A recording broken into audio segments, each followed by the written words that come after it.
Fala galera, tranquilidade por aí meu povo? Voltamos agora para terminar. Hoje é um dia triste, porque nós vamos para essa semana 3 e 4, que eu dividi em parte 1 e parte 2, mas está aí para vocês as 2 semanas. Hoje nós vamos falar de biomas brasileiros ou ecossistemas brasileiros. E infelizmente, pessoal, algo que todo mundo inveja você. Inveja porque o Brasil tem biomas, ecossistemas fantásticos, lindíssimos, uma biodiversidade absurdamente alta. Nós estamos destruindo, tal como os europeus fizeram, os estadunidenses fizeram, os russos fizeram.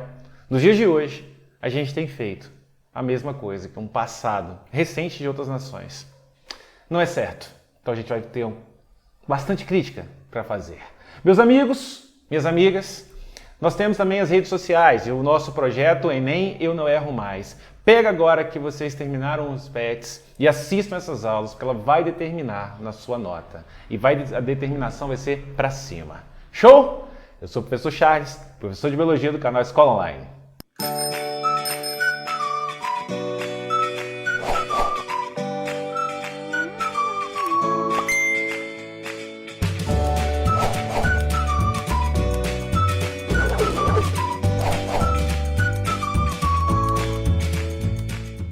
Já começamos assim, ó, pesadão.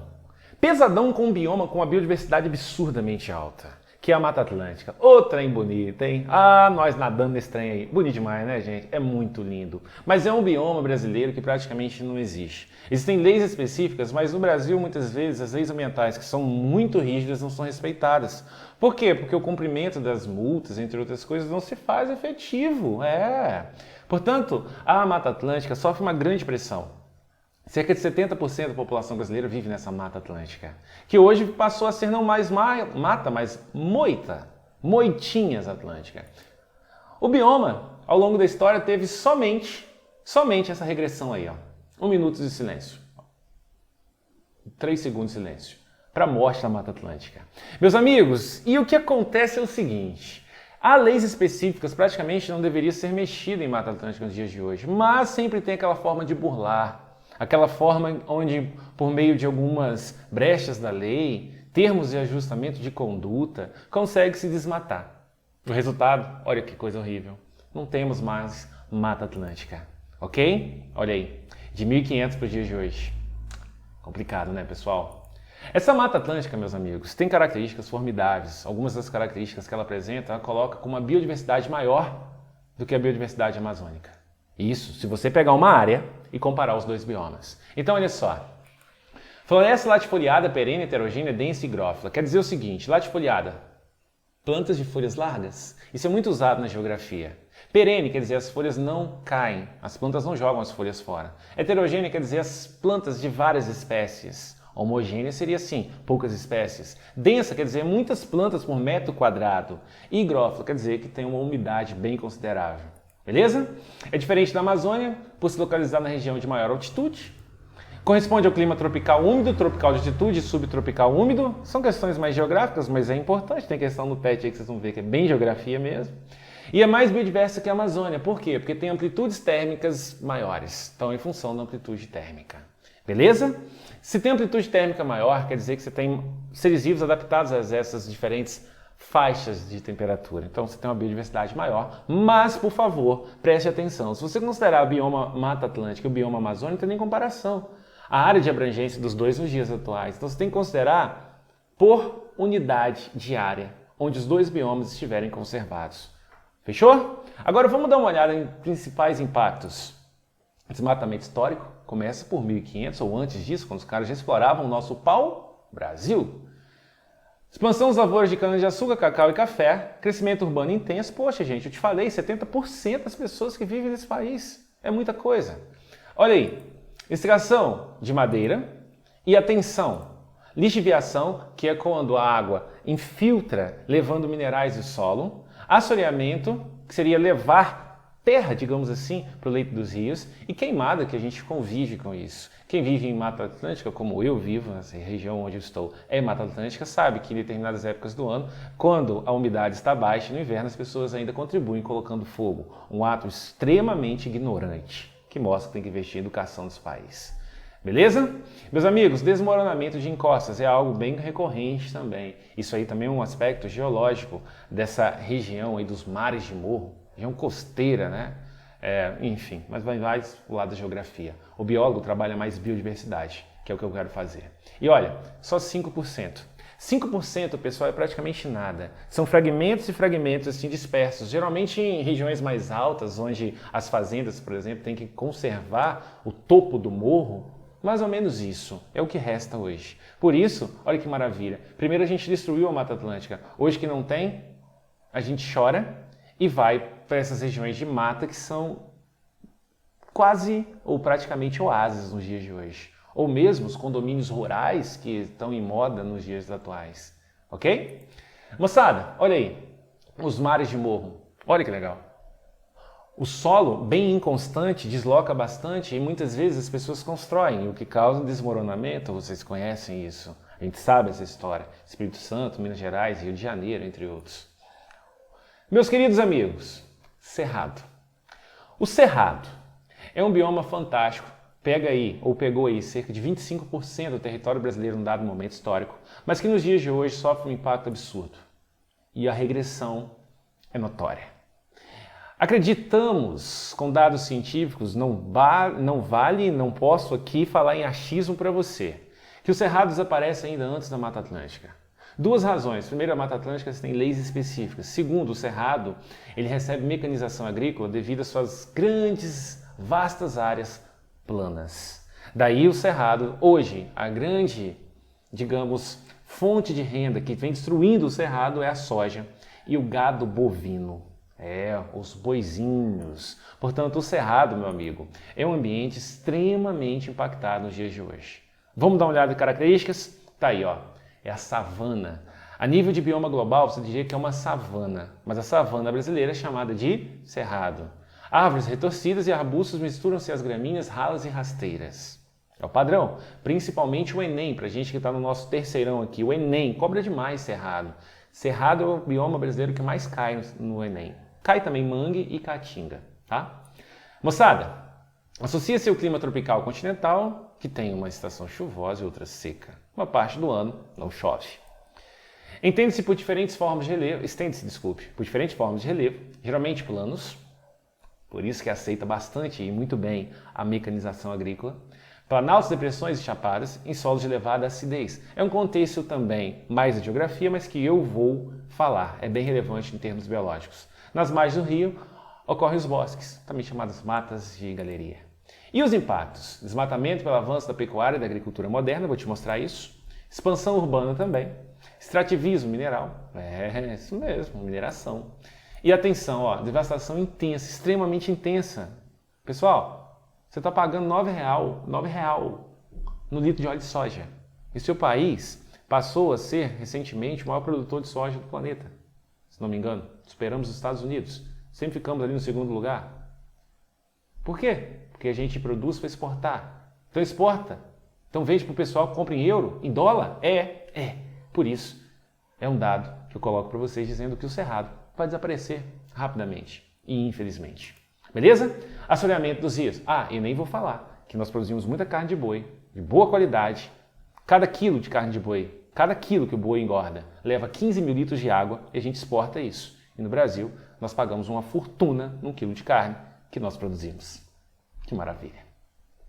Senhores, assoreamento dos rios seria, de novo, levar terra para o leito do rio. E as queimadas. O Cerrado ele tem uma íntima associação com o fogo. Então é normal na savana ter incêndios, mas o homem torna isso mais impactante, mais frequente. Ok? Meus amigos, árvores com caules retorcidos, é assim que as provas cobram de vocês. Mas não só isso, não é apenas caule retorcido, a casca grossa, como os professores de geografia falam. O biólogo não fala casca, nós falamos suber, que é a casca. Ou seja, o biólogo complica o que é fácil. Mas é assim, super espesso. Já veio assim na prova do Enem também. Esse super espesso é uma proteção contra a desidratação e contra o incêndio nesse bioma. Porque pense, como vocês viram aí recentemente, um piloto da Fórmula 1 ficou alguns segundos dentro do carro, se não me engano 29 segundos, o carro pegando fogo, mas ele tinha uma roupa específica. E aí ele queimou só as mãos, onde tinha as luvas para dirigir. E aí, meu povo? é a mesma coisa que essas árvores fazem. Ela tem um suber, que é um tecido morto. Queimá-lo não é tão impactante para ela. Logo, o cerrado ele se prepara para o incêndio. As árvores pós-fogo, muitas delas vão florir. A árvore florindo quer dizer que ela vai reproduzir, ou seja, a vida volta rapidamente. Sementes que estão no solo, uma vez que o fogo passa, ela germina. Então o cerrado está preparado para isso, mas a ação humana faz com que isso seja impactante também. Casca grossa é uma das ações. Meus amigos, a raiz profunda defende duas coisas. Primeiro, escassez hídrica ao longo do ano, no bioma como um todo, mas a planta, e a planta, Charles? Não, a planta não tem escassez hídrica, por mais que pareça, porque a raiz alcança lençóis freáticos, ok? As raízes alcançam lençóis freáticos. Outra coisa interessante é que grande parte dessa planta, a maior parte dela geralmente, está na raiz. Ou seja, se ela for queimada como um todo, a sua parte acima do solo, ela consegue rebrotar, voltar. Mais uma adaptação ao fogo. Beleza? Olha aí, pessoal. Eu estou colocando fotos para que vocês vejam mesmo que tem um padrão, né? Bem bonito, bem interessante. As árvores são esparçadas, elas não são juntas. Não é um bioma com grande densidade. Olha que legal. Aí dá para você ver uma mata de galeria. Próximo ao rio. Aqui em cima de mim. De boa? Então vamos lá. Olha aí, escleromorfismo oligotrófico. Essa é uma forma também que o pessoal da geografia tem de falar disso aí, dessa questão de ficar torto. Ok? Tem uma relação com o fogo e tem relação também com o índice de alumínio no solo, que torna esse solo ácido. Meio que a planta fica intoxicada, tá? Essa acidez do solo também é aspecto da geografia, mas para mim também é relevante. E aí eu digo para vocês, eles fazem a calagem desse solo. Nessa calagem, olha ali, eles preparam para o cultivo, obviamente. Daí você vai corrigir o pH do solo ácido. Meu povo, aplica calcário para elevar os teores de cálcio e magnésio e neutralização do alumínio, corrigindo o pH desse solo. Beleza? Processo de calagem. E esse ambiente aí é fantástico, as veredas. Eu mesmo, como biólogo, conheci esse bioma há pouco tempo. Faz parte do cerrado, está dentro do cerrado, como um oásis no deserto. Regiões, pessoal, onde você tem palmeiras ali, tá vendo? Que bonito. Mas até essas veredas no cerrado estão extremamente escassas. Então é muito provável que a gente não as veja, não tenha o prazer de vê-las. Ok? Região que acumula água da chuva. Olha ali que bonito. Bacana, né? Para os animais silvestres, um ponto importante de hidratação. Moçada, aí está a nossa linda soja. Não que seja desnecessário, é importante. O PIB do Brasil é predominantemente agrícola. 30% que nós produzimos aproximadamente por ano, produto interno bruto, vem do campo. Os commodities agrícolas primárias são importantíssimas, mas deveríamos chegar a um ponto de equilíbrio. A coisa excedeu bastante. Com a soja transgênica, então, nós conseguimos adaptar essa soja a diferentes ambientes. Por exemplo, nos últimos anos, o Piauí se tornou um estado onde não tínhamos um grande impacto e temos um impacto absurdo hoje, devido às adaptações de vegetais ao solo desse estado. Ok? Então aí nós temos a soja, o agronegócio. Não estou falando mal, só estou dizendo que deveria ter um equilíbrio melhor. Beleza? A própria Constituição diz isso, ela defende que a gente tem que manter o bem-estar das pessoas, também defendendo para as gerações futuras os ecossistemas. E olha esse povinho aí. Esse povinho é caro, meu povo. Isso é caro, isso recebe chip. Isso, o cara que vai comprar em euros sabe quantos metros ele andou ao longo da vida. Sabe todo o histórico de remédio. Essa carne é caríssima e de altíssima qualidade. Logo a gente chegou a mercados que a gente não pensava. Nós lideramos a produção de gado bovino no mundo. Uma carne de altíssima qualidade. E aí tá. Tem um preço? Tem um preço. E não se esqueçam dessa. O Cerrado está embaixo e a Amazônia está em cima. É como se o Cerrado estivesse puxando a saia da Amazônia para baixo. É lamentável ao extremo, porque a Amazônia sofre esse impacto também. Beleza? Chegamos na Amazônia. E agora a coisa fica séria. E quando a coisa fica séria, eu ponho meu óculos, porque aí eu posso falar coisas, mas eu estou mais sério. Vejam só, meus amigos, no atual governo, não falando mal do governo, mas defendendo o meio ambiente sempre, até porque eu sou biólogo, nós temos coisas que são exemplos extremamente negativos. Como, por exemplo, o Dia do Fogo, o qual o governo não se pronuncia de uma forma veemente, categórica. O Dia do Fogo foi um ocorrido recente, onde várias pessoas, e não é agricultura familiar, de forma sincrônica, colocaram fogo em propriedades, muitas delas terras do Estado. Tudo isso comunado por redes sociais, por meio de aplicativos de comunicação. Há uma investigação ainda hoje ocorrendo, mas isso que ocorreu no ano de 2020 é simplesmente um absurdo dentre vários absurdos. Eu poderia dizer para vocês, por exemplo, que o biólogo que chefiava pesquisas há muito tempo em Fernando de Noronha, por se colocar como antagonista ao governo nas questões de Fernando de Noronha e os planos do governo, devido aos golfinhos rotadores, que ele é uma sumidade nisso, ele foi colocado para controlar um parque na Caatinga. Esse cara é uma sumidade, eu já fiz um curso com ele sobre golfinhos, sobre cetáceos marinhos, uma sumidade, uma referência mundial, foi colocado pelo governo na Caatinga, como represália à sua posição contrária. E se você ainda acha que eu estou falando sem argumentos, eu teria mais um para você. Quando esse cidadão diz, numa reunião com ministros, sobre passar a boiada, aproveitar o momento da Covid, onde toda a mídia fala de Covid, e simplesmente aprovar, flexibilizar regras ambientais, como se elas fossem respeitadas, como se realmente nós fomos retrógrados em leis ambientais. E não é esse o caso. É uma questão de visão. Não é dizer mal do governo, é falar mal das posições ambientais do governo. Essa é a minha função. E eu tenho que falar com vocês que o que está sendo feito agora é um absurdo. Não vou dizer que a Amazônia nunca foi queimada, os nossos biomas sempre foram protegidos, isso é uma grande mentira. Mas pelo menos se tentava. Não era categoricamente como está agora, de forma clara. Posições totalmente antiambientais. Totalmente. Não estou dizendo do governo como um todo, mas em termos ambientais é simplesmente pífio de enojar o que eles fazem. E o pior é que isso vai ficar para o seu filho, para você, seu neto. É muito sério, meu povo. A nossa Amazônia é linda. E o pior é que quando você pensa na Amazônia como um todo, o agronegócio brasileiro depende muito dela. Ou seja, é uma posição muito burra que nós temos tomado. Porque o agronegócio brasileiro depende das chuvas. E grande parte das chuvas na América do Sul se forma a partir da evapotranspiração, que leva à formação dos famosos rios aéreos na Amazônia. E aí, meus amigos, a crise hídrica, entre outras coisas que se instalam e podem se instalar e ficar permanentemente, vai ser simplesmente o pagamento das nossas ações, que vem de anos e anos, e no ano de 2020 simplesmente se tornou aterrorizante, absurda, excedeu tudo o que era possível. Certinho? Lembre-se que no Brasil nós temos bastante água, mas ela é totalmente mal distribuída. Na região norte está a maior parte da nossa reserva de água no Brasil. Certo, galera? Vou tirar o óculos. Esse cara do meio ambiente, então, esse cara me deixa nervoso. Me deixa nervoso. Mas agora eu tô calmo. Voltei.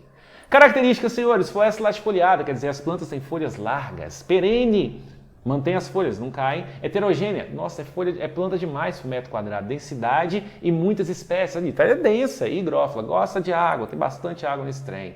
3 níveis de vegetação, mata de igapó, mata de várzea, mata de terra firme. O igapó está dentro do rio, várzea, ela é inundada nas cheias do rio. E a terra firme é uma região onde a água não vai chegar, beleza? Associada ao clima equatorial, em relevo de baixas altitudes, ela é uma floresta tropical com padrão climático equatorial. Isso é mais geografia também.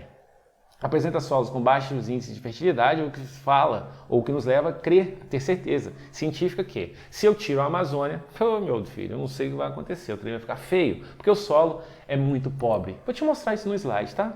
Enorme biodiversidade, todo mundo inveja você. Todo mundo inveja. Quando você for ao exterior e falar que é brasileiro, todo mundo vai... As pessoas mais inteligentes vão te perguntar sobre a Amazônia. E aí você tem que realmente se gabar, porque o que o seu país tem, ninguém tem. Não que a Amazônia seja só brasileira, não é isso. A maior parte é nossa. Mas eu estou falando dos outros biomas que nós temos. Nós temos biomas fantásticos aqui. Fantásticos. Por exemplo, a mata de Araucária no sul, que é parecida com a taiga que está no norte do planeta Terra. Loucura. Nós somos realmente fantásticos e motivo de ser invejados. Temos que ser. Senhores, os impactos são variados, mas dá para concentrar. Desmatamento pelo avanço da agropecuária, construção de hidrelétricas. O governo Dilma tinha plano de mais de 10 hidrelétricas, só para vocês entenderem o que eu quero dizer. É complicado, gente, é complicado. Extração de madeira, crescimento demográfico na área, há planejamento para tornar mais densa a Amazônia e extrativismo mineral. Aí você fala assim, poxa, Charles, mas está aquela área lá, não vou fazer nada? Sim, há muita forma de fazer dinheiro com a Amazônia, mantendo ela. Por exemplo, criando no Brasil, nas crianças de hoje, como eu crio nos meus filhos, a vontade de ir lá, fazer turismo lá, não na Disney, fazer turismo lá, Entenderam? Turismo agroecológico. Ou mesmo incentivar pesquisas para que a gente tire mais fármacos, mais produtos de beleza, conheça a biodiversidade e assim extrair dela recursos financeiros. Não simplesmente olhar para aquilo de uma forma grosseira, como se estivéssemos no início do século XIX e falar: essa madeira é cara. Eu não vou deixar um pai de família passar fome porque essa madeira é cara. O pai de família está passando fome porque o país não investe em educação. Ok? Cortar a madeira é piorar, é fazer com que outras gerações venham a passar fome. Pensa nisso, meu povo. Vocês são a salvação desse planeta e desse país também. Senhores, construção de rodovias e atenção, lixiviação, que é aquela coisa do solo perder mineral, porque a água penetra, assoreamento e queimadas.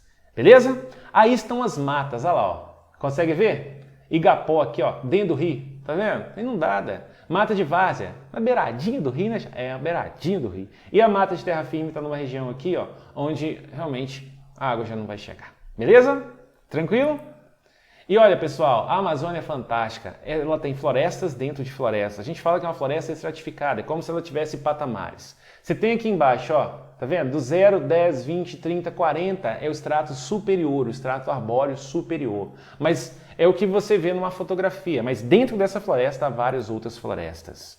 E aí tá o estrato herbáceo, o subbosque, dossel e as emergentes. São as mais altas plantas que nós temos.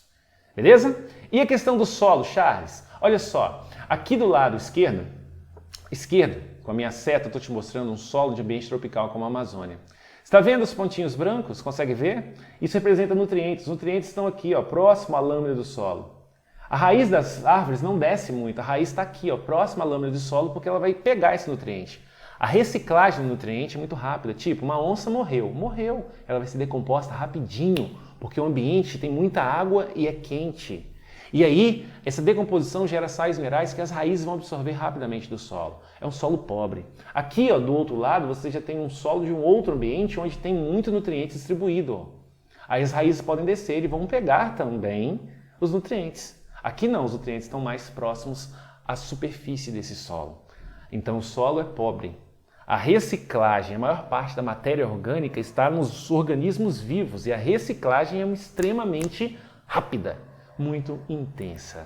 Beleza? E aí, galera, algumas causas de desmatamento da Amazônia. Eu quero chamar a atenção para vocês, para as fazendas. Fazenda de gado, 60%.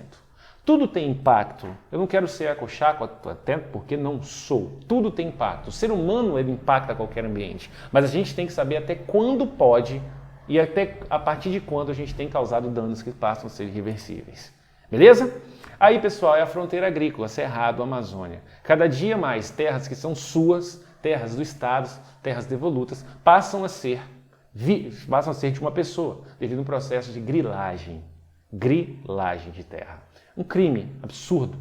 E aí, 5 mil, 10 mil cabeças de gado e a Amazônia indo embora. Ok? Crime ambiental em cima de crime ambiental. E ainda o cara roubando o que é do país como um todo. Beleza? Esse desenho crítico eu acho muito legal. O Bós Amazônicos, uma ONG inventou. Ali, ó. Esse é o boi criado de forma ilegal em terras do Estado. Terras do Estado onde as pessoas se apropriam e não respeitam as leis ambientais e acabam aferindo grandes quantias financeiras cometendo o crime. Mostrando para as outras pessoas que o crime compensa e aí você vai retroalimentando o sistema. É assim que se passa tudo hoje. Olha aí, queimadas, como eu falei no começo da aula. E aí, meu povo, o desmatamento ao longo do tempo. Mas eu quero mostrar a vocês que nós temos várias áreas indígenas na Amazônia. Várias áreas. Unidades de conservação nós temos muita. Mas você fala, Charles, então está sendo conservado. Não, não está. O problema é que as unidades de conservação e a fiscalização elas não andam da forma correta. Então você vai ter uma pessoa para fiscalizar 100 quilômetros quadrados. Isso é talvez muito maior do que a sua cidade, onde você está me assistindo agora. Então é impossível realmente fazer uma fiscalização efetiva. Áreas não destinadas, em amarelo, e aqui em vermelho, vocês estão vendo aí, até 2016. Lembre-se que 2020 promete bater o recorde histórico de desmatamento. Ok? Meus amigos, e as barragens que eu disse a vocês que no plano de desenvolvimento da Amazônia, para você desenvolver em termos de fábricas, indústrias, você tem que ter uma fonte energética. O governo Dilma, ele tinha um plano de mais de 10, duas mãos cheias, hidrelétricas. Isso provoca represamento de rio, grandes áreas são alagadas, provocando também impacto cultural, um impacto na pessoa que foi criada ali, ou mesmo nos índios, como a volta dos Xingu, onde eles criaram a Belo Monte. Foi um absurdo ter criado ali várias espécies que existiam ali e deixaram de existir, como peixes, por exemplo, que só vivem no rio, na região onde a água é corrente, não vivem em água represada. Beleza? Represamento também não é legal. E feito isso tudo, eu falei com vocês que tinha bastante crítica, a gente chega às questões. Para não ficar muito longo, eu vou direto com vocês. Enem 2001 diz que a Mata Atlântica, que originalmente se estendia por todo o litoral brasileiro do Ceará ao Rio Grande do Sul, ostenta hoje o triste título de uma das florestas mais devastadas do mundo. Com mais de 1 milhão de quilômetros quadrados, hoje restam apenas 5% de vegetação original, como mostram as figuras. Considerando as características histórico-geográficas do Brasil e a partir da análise das figuras, é correto afirmar o quê? Então você vê nas figuras uma regressão progressiva, é isso que o INEP mostrou.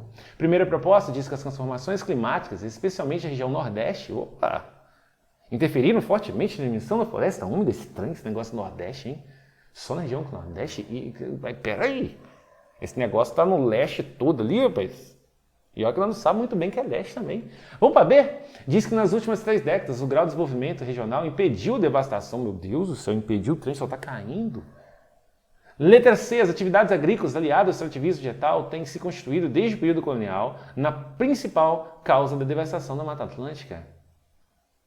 A taxa de devastação das florestas tem seguido o sentido oposto ao do crescimento. Está crescendo, mas está devastando menos. Letra E diz que o crescimento industrial na década de 50 foi o principal fator de redução da cobertura vegetal na faixa litorânea do Brasil, especialmente a região Nordeste. Será que só a região Nordeste? Meus amigos, o que você marcou aí? Vamos para a resposta? Letra C. Obviamente, atividades agrícolas aliadas ao extrativismo vegetal têm se constituído desde o período colonial. 1500. Lembra o começo? Mostrei para vocês desde 1500. Na principal causa de devastação da nossa Mata Atlântica, que infelizmente hoje dá até fazer piada. Moita Atlântica. Certinho? Questão 2, atividade 2, mata de terra firme, mata de várzea e igapó. Opa! Tem dentro do rio, na beirada do rio e mais longe. São formações vegetais típicas deste bioma, em razão do processo de uso e ocupação do território brasileiro e das ações dirigidas à preservação dos recursos naturais realizadas nas últimas décadas. Esse bioma constitui-se também naquele que guarda as maiores extensões de floresta nativa do Brasil. Ainda que seu desmatamento não tenha sido completamente cessado, o texto refere-se ao bioma, gente, sem estresse, né? Amazônico. Ok? Atividade 3, Cerrado caracteriza-se por conter árvores muito altas, formando florestas, ou elas são esparçadas? Esparçadas, hein? Baixas, com troncos retorcidos de aparência seca. Pseudoxeromorfismo, é assim que a gente fala. Pseudoxeromorfismo, parecem ser plantas de ambiente seco. Cacto, palmeira e longes uns dos outros, cactos e palmeiras. Pinhos altos de troncos finos, os pinheiros, os gimnospermos, eu encontro isso no cerrado. O que você marcou aí, meu povo? Letra B, de Botafogo, árvores altas com troncos retorcidos de aparência seca. Baixas, desculpe, não altas. Beleza? Moçada, parte 1 de 2. Fechou. É isso aí. Plataforma Enem eu não erro mais. Papo reto. Fui! Até mais, gente!